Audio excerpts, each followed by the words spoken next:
बिस्मिल्लाहिर्रहमानिर्रहीम। अस्सलाम वालेकुम friends, welcome to my YouTube channel meals with Javeria. आज के रमज़ान स्पेशल में मैं आप लोगों के लिए लेकर आई हूँ 4 डिफरेंट स्टाइल की चटनी रेसिपीज़, जो कि तमाम रमज़ान आप लोगों के लिए बहुत यूज़फुल साबित होंगी। तो प्लीज़ वीडियो को स्किप मत कीजिएगा और एंड तक देखिएगा, क्योंकि ये वीडियो आप लोगों के लिए बहुत हेल्पफुल होने वाली है। तो वीडियो स्टार्ट करने से पहले जो लोग मेरे चैनल पर नए हैं वो प्लीज़ मेरे चैनल को लाइक कर दें, मेरी वीडियो पसंद आए तो उसको शेयर और सब्सक्राइब कर दें और साथ लगे बेल आइकन को दबा दें ताकि मेरी हर नई आने वाली अपडेट आप सबसे पहले देख सकें, क्योंकि मैं अपने चैनल पर बहुत यूज़फुल रेसिपीज़ आप लोगों के साथ शेयर करने वाली हूँ। शुक्रिया। तो चलिए फिर चलते हैं अपनी रेसिपीज़ की तरफ। सबसे पहले हम तैयार करेंगे रायते वाली चटनी, क्योंकि ये सारे रमज़ान बहुत ज़्यादा इस्तेमाल होती है। सबसे पहले मैंने जग में 1 बंच के करीब हरा धनिया धोकर डाल दिया है। अब इसके बाद मैं इसमें ऐड करूँगी ये बारीक हरी मिर्चें, ये तकरीबन 10 से 12 अदद थी। अब इसमें जाएगा 1 टेबलस्पून नमक और 1 टेबलस्पून ज़ीरा। आप अपने टेस्ट के हिसाब से इसे कम या ज़्यादा भी कर सकते हैं। अब मैं इसमें ऐड करूँगी ये पुदीना, तकरीबन 3 टेबलस्पून के करीब है। अब मैं इसमें ऐड करूँगी आधा गिलास के करीब पानी और इसे अच्छे तरीके से फाइन पेस्ट बन जाने तक ग्राइंड कर लूँगी। ये चटनी रमज़ान में सबसे ज़्यादा इस्तेमाल की जाती है, इसलिए अच्छा होगा कि आप इसे बनाकर फ्रीज़ कर लीजिए ताकि आपको आसानी हो जाए। ये देखिए किस कदर अच्छे तरीके से ग्राइंड हो गई है। अब हम इसको एक बाउल में ट्रांसफ़र कर लेते हैं, फिर मैं आपको इसकी कंसिस्टेंसी दिखाती हूँ। तो ये देखिए फ्रेंड्स, ये किस कदर अच्छे तरीके से पिस गई है और ये कितनी ज़्यादा चटनी तैयार हो गई है। अब मैं इसे आइस क्यूब ट्रेज में डालकर सेट कर लूँगी और 1 दिन के लिए फ्रिज में सेट होने के लिए रख दूँगी। और फिर जब मुझे ज़रूरत होगी मैं इसमें से 1 या 2 क्यूब्स निकाल कर यूज़ कर लूँगी, क्योंकि ये चटनी फ्रिज में बहुत जल्दी काली हो जाती है और इसका ये खूबसूरत सा ग्रीन कलर ख़त्म हो जाता है। तो इसलिए मैं इसे फ्रीज़ कर देती हूँ और बवक्त ज़रूरत निकाल कर यूज़ कर लेती हूँ। इससे ये बिल्कुल फ्रेश रहती है और इसका कलर भी बिल्कुल परफेक्ट होता है। मैं इसी तरीके से इसे तमाम आइस क्यूब ट्रेज में सेट कर लूँगी। फिर मैं इसे तमाम रमज़ान दही बल्लों, आलू चनों, रायते के लिए या जिस चीज़ में भी हरी मिर्च और हरा धनिया पिसा हुआ इस्तेमाल हो उसमें मैं ये यूज़ कर लेती हूँ। ये देखिए मैंने इसे आइस क्यूब ट्रेज में सेट कर ली है। अब मैं इसे 1 दिन के लिए फ्रीज़र में रख दूँगी ताकि अच्छे तरीके से सेट हो जाए। तो ये देखिए फ्रेंड्स, 1 दिन के बाद ये किस कदर अच्छे तरीके से सेट हो गई हैं। अब हम इसे किसी प्लेट में ट्रांसफ़र कर लेते हैं ताकि फिर हम इसे शॉपिंग बैग में डाल सकें, या अगर आपके पास जिपलॉक बैग हो आप तो वो भी यूज़ कर सकते हैं। अगर ना हो तो परेशान होने की ज़रूरत नहीं है, मैं भी इसलिए शॉपर में डाल लेती हूँ। तो आपने देखा है किस कदर आराम से निकल आई हैं। अब हम इसे सारी निकाल लेंगे और शॉपर में डाल के सेव कर लेंगे और बवक्त ज़रूरत 1 या 2 क्यूब्स निकाल कर यूज़ कर लेंगे। तो फ्रेंड्स, नेक्स्ट चटनी बनाने के लिए मैंने इमली का पल्प लिया है आधा कप, गुड़ इसमें जाएगा 1 कप, फूड कलर 2 से 3 ड्रॉप, ये ऑरेंज फूड कलर है, लाल मिर्च पाउडर 1 टीस्पून, कॉर्नफ्लोर 1 टेबलस्पून, अजवाइन 1/4 टीस्पून, काला नमक 1/4 टीस्पून और इसमें जाएगा नमक 1 टीस्पून।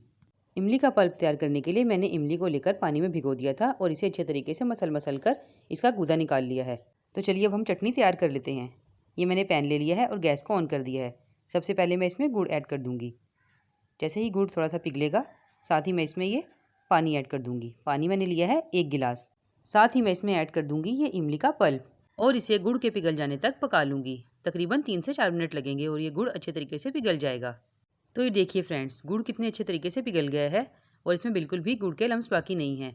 अब हम इसे ठंडा कर लेंगे और अच्छे तरीके से स्टेन कर लेंगे ताकि तमाम इम्प्योरिटीज़ और ये इमली के छिलके निकल जाएं। तो ये देखिए फ्रेंड्स, मैंने इसे स्टेनर की मदद से स्टेन कर लिया है। अब मैं ये सारा पानी वापस पैन में ऐड कर दूँगी और इसे अच्छे तरीके से 2 से 3 मिनट के लिए पका लूँगी। और जैसे ही पानी में उबाल आने लगेगा, साथ ही मैं इसमें लाल मिर्च पाउडर ऐड कर दूँगी। साथ ही मैं इसमें अजवाइन ऐड कर दूँगी, काला नमक साथ ही ऐड कर दूँगी और साथ ही इसमें जाएगा सफ़ेद नमक। अब मैं इसे अच्छे तरीके से मिक्स कर लूँगी और 3 से 4 मिनट इसे मज़ीद पकाऊंगी। आप मिर्च और नमक अपने हिसाब से कम या ज़्यादा भी कर सकते हैं और अगर आप मीठा ज़्यादा पसंद करते हैं तो आप इसमें थोड़ा सा ज़्यादा गुड़ भी ऐड कर सकते हैं। ये चटनी दही बल्लों के साथ, समोसों के साथ, रोल्स के साथ बहुत ही मज़ेदार लगती है। इवन अगर आप चाहें तो ये चटनी आलू चनों में भी डालिए, उसका टेस्ट भी बहुत दुबाला हो जाएगा। इसके अलावा आप जैसे चाहें इसे इस्तेमाल कीजिए। अब इस स्टेज पर हम इसमें फूड कलर ऐड कर देंगे और इसे भी अच्छे तरीके से पकाकर साथ ही इसमें जाएगा कॉर्नफ्लोर। कॉर्नफ्लोर को मैंने 2 टेबलस्पून पानी में डालकर मिक्स कर लिया है।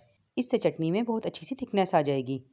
अब इसे 2 से 4 मिनट के लिए पका लेंगे ताकि अच्छे तरीके से मिक्स हो जाए और चटनी हमारी थिक हो जाए। आँच को मैंने धीमा रखा हुआ है। ये चटनी फ्रिज में बआसानी 15 से 20 दिन तक रह जाती है, क्योंकि इसमें गुड़ डाला हुआ है और मीठा एक प्रिजर्वेशन के तौर पर काम करता है। ये देखिए ये किस कदर अच्छे तरीके से गाढ़ी हो गई है और हमें ऐसी ही थिक चाहिए, क्योंकि ठंडी होकर ये और भी गाढ़ी होगी। अब हम इसे ठंडा कर लेंगे और फिर इसे बॉटल में सेव कर लेंगे। तो ये देखिए फ्रेंड्स, चटनी अभी पतली लग रही है मगर ये काफ़ी हद तक गाढ़ी है और ये ठंडी होकर अभी और गाढ़ी होगी। ये देखिए मैंने इसे बॉटल में सेव कर लिया है। अब आप आसानी जब चाहें इसे इस्तेमाल कर सकते हैं। तो चलिए फिर नेक्स्ट चटनी तैयार कर लेते हैं। नेक्स्ट मैं बनाने जा रही हूँ मल्टीपर्पज़ चटनी। इसके लिए मैंने इमली का पल्प लिया है आधी प्याली, हरी मिर्चें 7 से 8 अदद, पुदीना इसमें जाएगा आधी गट्टी के करीब जिसे मैंने धोकर साफ़ कर लिया है, नमक 1 टेबलस्पून, साबुत लाल मिर्च तकरीबन 3 से 4 टेबलस्पून के करीब हैं, ज़ीरा 1 टीस्पून, लहसुन इसमें जाएगा 10 से 15 जवे, धनिया की मैंने पूरी 1 गट्ठी ली है। अब हम इसे ग्राइंड कर लेते हैं। तो ये देखिए फ्रेंड्स, ग्राइंडर मैंने ले लिया है।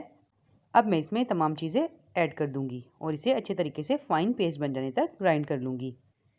इमली ऑप्शनल है, अगर आप चाहें तो इसे स्किप भी कर सकते हैं, या जो लोग इमली का टेस्ट पसंद नहीं करते वो इसकी जगह इसमें अनारदाना भी ऐड कर सकते हैं, क्योंकि इसे डालने का पर्पज़ हमारा सिर्फ यही होता है कि चटनी में एक अच्छी सी मज़ेदार सी खटास आ जाए।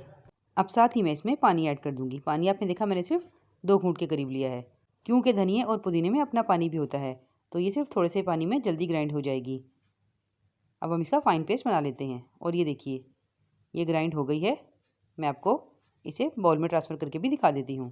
तो ये देखिए फ्रेंड्स, ये किस कदर थिक तैयार हुई है। हमें ऐसी ही कंसिस्टेंसी इसकी चाहिए थी। ये मल्टीपर्पज़ चटनी आप रमज़ान में भी हर चीज़ के साथ इस्तेमाल कर सकते हैं। इसके अलावा ये चावलों के साथ या किसी सालन के साथ भी बहुत अच्छी लगती है। अब मैं इसे एयर टाइट कंटेनर में डालकर सेव कर लूँगी और आराम से 15 से 20 दिन तक ये फ्रिज में रह जाएगी। तो नेक्स्ट मैं तैयार करने जा रही हूँ लाल चटनी। इसके लिए लहसुन के मैंने 10 से 12 अदद जवे ले लिए हैं और इन्हें ऐसे बारीक काट लिया है। साथ ही इसमें मैं ऐड करूँगी 1 टेबलस्पून के करीब नमक। इसमें नमक ज़्यादा जाएगा क्योंकि लाल मिर्च से बनती है और लाल मिर्च की तेज़ी थोड़ी सी नमक से कम हो जाती है। ये देखिए लाल मिर्चें मैंने 5 से 6 टेबलस्पून के करीब ले ली हैं। अब साथ ही मैं इसमें ऐड करूँगी टाटरी। ये मैंने 1/4 टीस्पून के करीब ली है। इससे चटनी में बहुत अच्छी सी मज़ेदार सी खटास आएगी। आप चाहे तो इसकी जगह इमली भी यूज़ कर सकते हैं। अब इसमें जाएगा आधा गिलास के करीब पानी। अब मैं इसे कवर करके अच्छे तरीके से ग्राइंड कर लूँगी जब तक कि इसका फ़ाइन पेस्ट बनकर तैयार नहीं हो जाता। तो ये देखिए फ्रेंड्स, चटनी हमारी किस कदर अच्छे तरीके से ग्राइंड हो गई है। अब मैं आपको इसे बाउल में डालकर भी दिखा देती हूँ। आप चाहें तो स्टेज पर इसका नमक चेक कर सकते हैं। अगर आपको कम लगे तो और भी ऐड कर सकते हैं, क्योंकि लाल मिर्चों की तेज़ी नमक से ही कम होगी।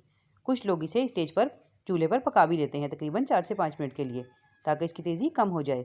मगर मुझे तो ऐसी ही चटखारेदार अच्छी लगती है। आप चाहें तो इसे 4 से 5 मिनट के लिए धीमी आंच पर पका लीजिए तो ये रेडी हो जाएगी। अब हम इसे कंटेनर में डालकर सेव कर लेंगे और फ्रिज में बआसानी 10 से 15 दिन के लिए रह जाएगी।